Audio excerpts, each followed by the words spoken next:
So I am here looking at the score I gave myself, 88 out of 180. Did I say that right? Yes, 88 out of 180. And there's one question that kept popping up. And that question is, was it actually worth it? Was it worth it to audit my life? And I came to the conclusion that the answer is yes, no doubt about it.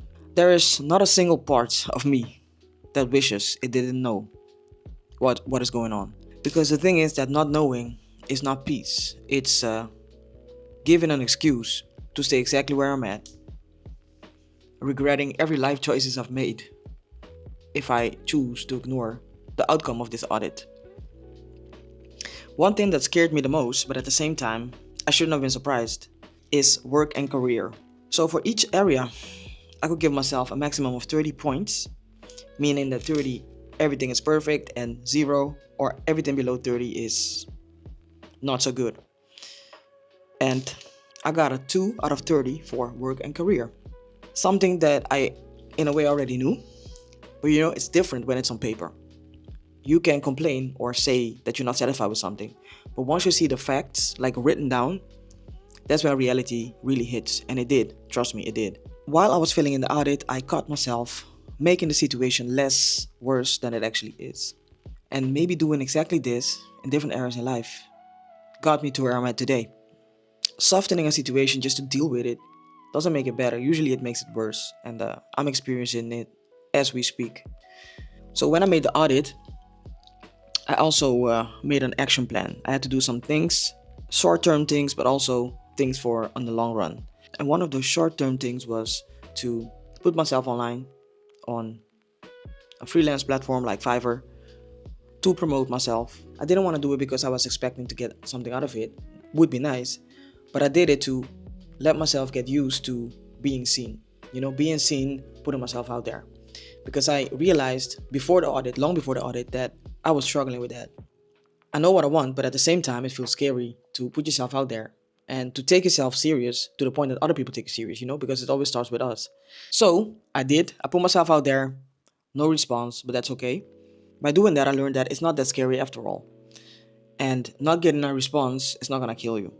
It's just information to tell me or to show me what's working and what's not working. So I also started looking on Reddit for pages or topics talking about the thing that I'm experiencing in order for me to connect with people and perhaps get clients from there.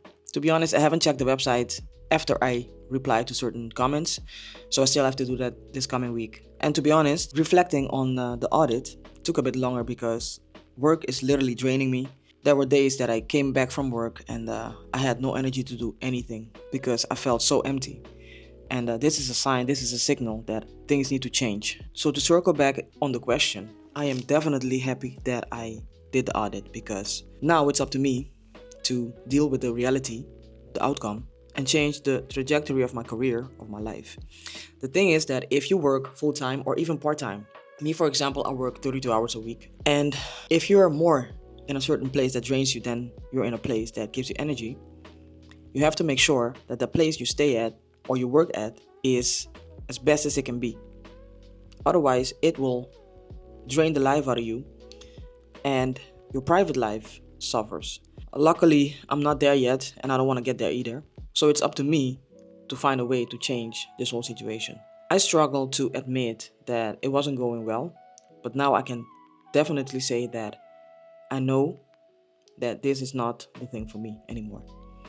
Not in this form. I still love helping people. If you didn't know, I work as a social worker and I love helping people. But I'm realizing that a cubicle is not for me.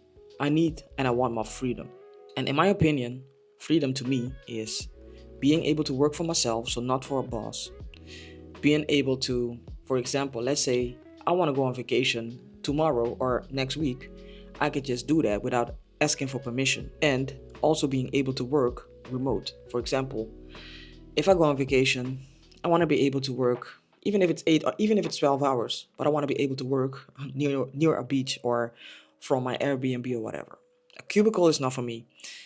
Since I've started traveling more, not enough in my opinion though, but I completely changed. I was experiencing a completely different lifestyle and it was crushing me thinking that this is only going to be 2 weeks because that's how long the vacation was. And when I came back, I was never the same. And I'm gonna be honest, I will never be the same. So, office is not for me anymore. And I think that that is one of the reasons why I go to a job. And I think that's one of the reasons that when I go there, my soul is telling me that I shouldn't be there anymore. There's nothing wrong with the job. It's just I realized that I created a certain lifestyle for me that is not matching anymore.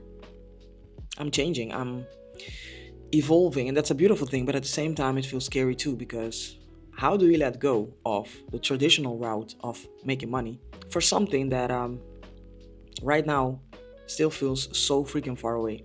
I think that sums up the situation, because I don't know anything else. I've been taught from younger age to go to school, get a degree, work for a boss, and then wait for retirement. And we all know that that is not the way it's supposed to be anymore. Or maybe it never was, but with the possibilities we have now, it doesn't have to be like that. You know, I love my security in a way too, not with a job, because I know it's not secure. It seems like it is, but it's not. But I'm trying to say is I'm